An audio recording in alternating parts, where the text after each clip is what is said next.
menyala si bunga raya, biarkan ia mekar di sana. Izinkan saya mula bicara agar manfaat diperoleh bersama. Bismillahirrahmanirrahim. Assalamualaikum warahmatullahi wabarakatuh. Dan salam sejahtera diucapkan kepada Dr. Faizah binti Adam dan rakan-rakan seperjuangan yang lain. Kami daripada Kumpulan 12 ingin membentangkan tajuk kajian kami, iaitu penulisan jawi di ukiran kayu. Sebelum memulakan sesi pembentangan, izinkan saya memperkenalkan diri. Nama diberi Nur Fatin Alia binti Saleh, nombor matrik di 2021 1098739. Baiklah, saya akan memulakan sesi pembentangan dengan 1.0 pendahuluan. Ukiran kayu merupakan salah satu seni tradisi Melayu di mana pengukir akan mengukir sesuatu permukaan kayu dengan kreatif untuk menghasilkan pelbagai corak yang menarik. Antara jenis motif ataupun lebih dikenali sebagai corak yang sering terap pada permukaan kayu antaranya ialah flora, fauna, geometri, kosmos dan juga chord. Selain itu, seni ukiran juga merupakan satu proses menoreh, menggores dan memahat dengan menggunakan pahat untuk membuat reka bentuk pada kayu ataupun sebarang-barang perhiasan dan lain-lain. Ukiran kayu juga lebih dikenali sebagai satu seni pertukangan tangan yang menjadi sebuah tradisi dalam kalangan masyarakat sejak dahulu lagi.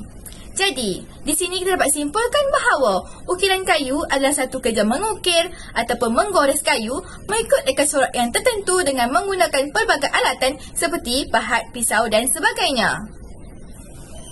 Kewujudan tulisan jawi sememangnya telah muncul dalam tamadun masyarakat Melayu sejak awal abad ke-10 Masihi ataupun 3 Hijrah sehinggalah kini, dan ianya berasal daripada tulisan Arab. Tulisan jawi ini turut didefinisikan sebagai satu seni penulisan yang telah wujud berabad-abad lamanya di Nusantara. Kemunculan tulisan jawi ini adalah berkait secara langsung dengan kedatangan golongan agama Islam ke Nusantara. Umum mengetahui bahawa tulisan jawi adalah berasal daripada tulisan Arab dan merupakan huruf-huruf Arab yang telah dimasukkan ke dalam sistem penulisan bahasa Melayu. Untuk pengetahuan semua, tulisan rasmi bagi negara Brunei adalah tulisan jawi dan ianya digunakan meluas di negara kita sendiri iaitu Malaysia. Seiring berjalannya waktu, seni chord kini semakin mudah dijumpai dalam pelbagai tulisan yang muncul dalam bentuk-bentuk seni yang lain, termasuklah seni ukiran kayu tanpa menghilangkan sedikit pun siri dan nilai kerohanian dalam konteks Islam. Penyatuan budaya Arab dengan budaya tempatan telah menjadikan tulisan chord mempunyai corak asimilasi dalam aspek model, warna, bentuk serta tulisannya yang berasaskan ayat-ayat Al-Quran.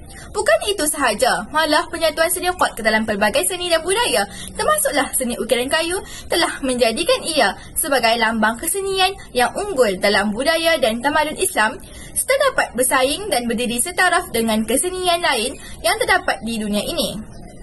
Dengan kata lain, perkembangan ini dapat membuktikan bahawa seni chord telah menjadi simbol-simbol asas penting dalam membentuk pelbagai corak dan bentuk seni chord ukiran kayu di alam Melayu. Seterusnya, objektif kajian. Objektif kajian kami yang pertama ialah mengenal pasti konsep tulisan jawi dan konsep ukiran kayu. Yang kedua ialah menghuraikan sejarah kewujudan tulisan jawi pada ukiran kayu. Dan yang terakhir ialah menghuraikan corak seni chord yang terdapat pada ukiran kayu. Seterusnya, kesimpulan di bahagian pendahuluan.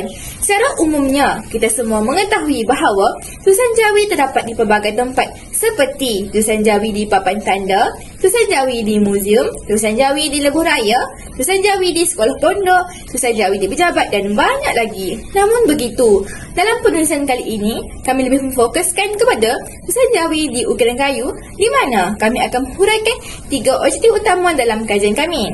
Saya akan serahkan pembentangan seterusnya kepada saudari Auni Wajihah. Terima kasih kepada saudari Fatin Alia. Nama saya Nur Auni Wajihah binti Yusri yang bernombor D2021109872. Saya akan menerangkan serba sedikit berkaitan objektif 1 iaitu konsep tulisan jawi dan ukiran kayu. Menurut Kamus Dewan edisi keempat, ukiran kayu ini merupakan tempat pengukir akan mengoyak permukaan papan atau bongkah kayu untuk menghasilkan motif. Menurut Ismail dan Ahmad dan Azrin LB 2012, ukiran kayu Melayu merupakan salah satu bahagian budaya Melayu yang telah mempengaruhi 3 aspek, iaitu status, kepercayaan dan budaya. Ukiran kayu merupakan kraf tangan yang telah lama wujud dalam kalangan masyarakat Melayu, masyarakat etnis Sabah dan Sarawak serta masyarakat orang asli. Ukiran ini merupakan salah satu kesenian tradisional Melayu. Kesenian ini begitu meluas di Malaysia kerana Malaysia merupakan sebuah negara yang mempunyai hasil kayu di mana terdapat kira-kira 3,000 spesies kayu di negara ini. Mengikut sejarah Melayu, perkataan Jawi berasal daripada bahasa Arab Jawah. Kemudian, orang Melayu menyesuaikan perkataan Arab supaya sesuai dengan penggunaan bahasa Melayu. Jawi berasal daripada bahasa Arab dan merupakan abjad Arab yang telah dimasukkan ke dalam sistem tulisan Melayu. Pengertian seni khat atau seni khat Islam dapat dilihat menurut Kamus Dewan edisi keempat 2015 yang bermaksud seni tulisan Arab atau Jawi dengan gaya yang istimewa atau unik untuk menghasilkan watak yang indah. Seni khat kayu merupakan salah satu bidang seni Islam yang dinamakan ukiran kayu. Ia boleh menjadi lambang kraf tangan, kemahiran dan pengetahuan serta boleh diubah menjadi pelbagai bentuk karya seni. Sekian daripada saya akan menyerahkan pembentangan ini kepada saudari Nur Azwa. Baiklah, terima kasih Auni Wajihah. Assalamualaikum dan salam sejahtera. Saya Norazah binti Sani memegang nombor kad matrik D202110987737. Saya akan meneruskan pembentangan ini, iaitu sejarah kewujudan tulisan Jawi pada ukiran kayu. Menjelang abad ke-13 Masihi, Islam mula menapak dan berkembang pesat di tanah Melayu. Kedatangan Islam ini telah mewujudkan sistem penulisan yang baru dalam dunia Melayu, iaitu sistem tulisan Jawi. Pada mulanya, aksara Jawi diambil sepenuhnya dari aksara Arab. Namun, untuk memenuhi keperluan masyarakat setempat pada masa itu, terutamanya bagi mereka yang ingin mempelajari agama Islam, beberapa abjad dalam bahasa Parsi telah diubah suai dan telah diterapkan dalam tulisan Jawi. Ini menjadikan bilangan huruf Jawi bertambah menjadi 33 kesemuanya, iaitu 28 daripadanya adalah huruf Arab dan 5 lagi dari bahasa Parsi. Antara huruf baru yang ditambah adalah huruf Ca, huruf Ga, huruf Nga, huruf Pa, dan huruf Nya.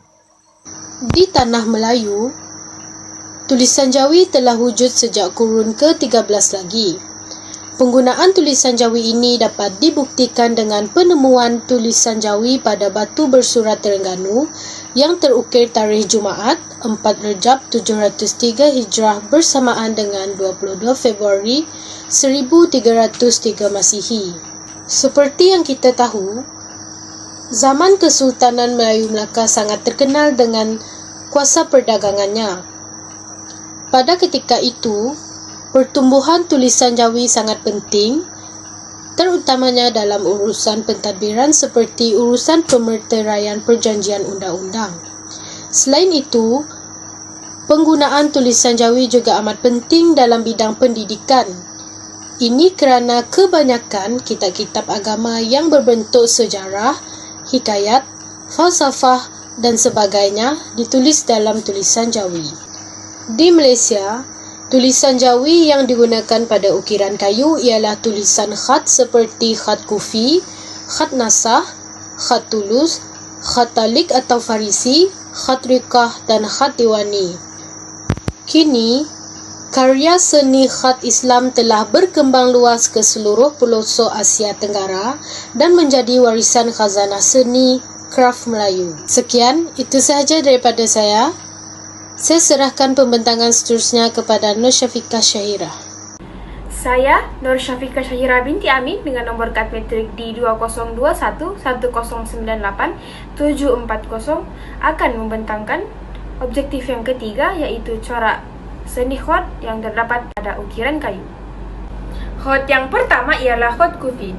Khat kufi selalu digunakan untuk hiasan seni arkitek berbentuk kaku ditambah dengan flora atau dedaunan.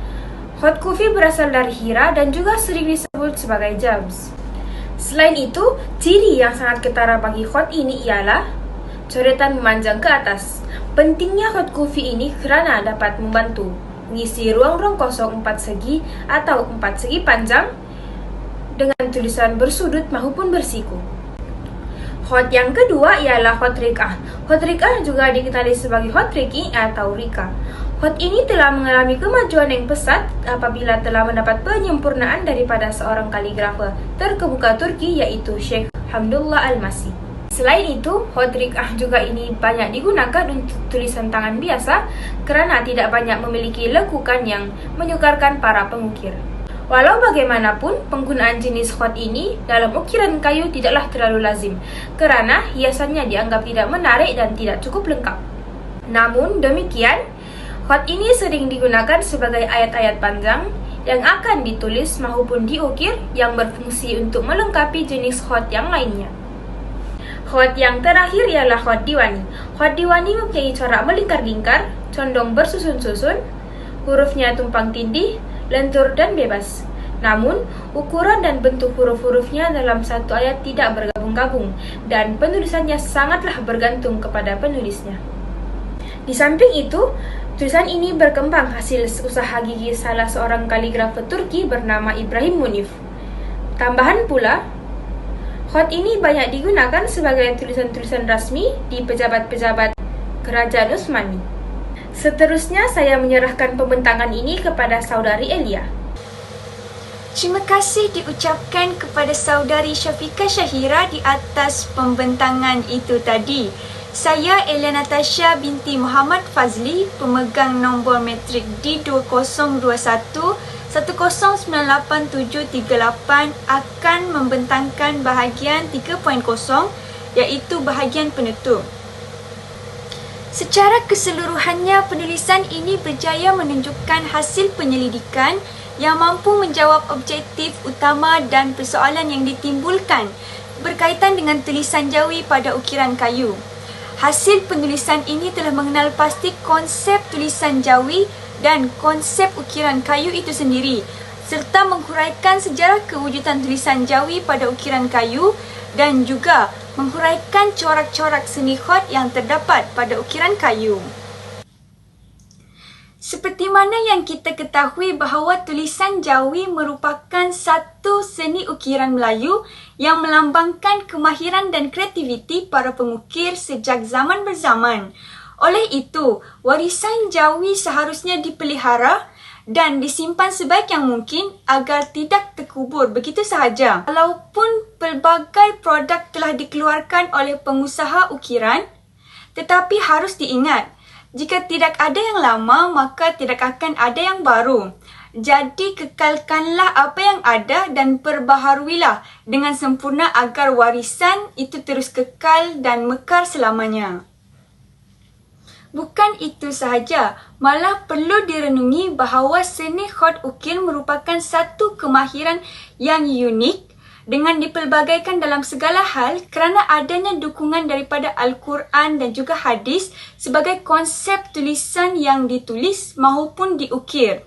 Selain itu, adanya seni khot ukiran menggunakan pelbagai jenis model dan bentuk yang berkembang di Malaysia juga dapat dijadikan sebagai satu titik tolak kemajuan seni ukiran kayu yang dapat berpengaruh terhadap ketamadunan Islam di Nusantara. Berikut merupakan antara sumber-sumber rujukan yang telah kami gunakan untuk mendapatkan maklumat sepanjang menghasilkan kajian dan penulisan ini. Ini pula merupakan contoh-contoh gambar yang menunjukkan bahawa tulisan jawi terdapat pada ukiran kayu, di mana gambar yang pertama menunjukkan satu bentuk kapal yang di dalamnya terdapat ukiran kayu yang mengandungi ayat kursi. Gambar yang kedua menunjukkan satu orang lelaki yang sedang tahiyat akhir dan di dalamnya mengandungi ukiran kalimah syahadah.